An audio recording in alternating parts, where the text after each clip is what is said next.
Көктем сәні ертегі. Достар, мен бүгін сендерге сұрақ қойғым келеді. Көктем сәні не? Қызық сұрақ екен. Ойланатын дүние. Меніңше, әдемі гүлдер. Ал меніңше, бұл сұрақтың жауабы жылы жаңбыр. Достар, мен сендермен келісемін. Бірақ меніңше, жылы күн көктем сәні. Ал достар, мен барлығыңды тыңдадым. Меніңше, көктем сәні әдемі ағаштар. Ал достар, енді мен де өз ойымды айтайын.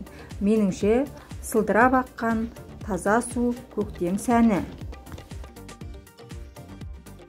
Достар, мен барлығыңды да тыңдадым. Меніңше, әрқайсыңның жауаптарың дұрыс. Шынымен де мұның барлығы көктем сәні.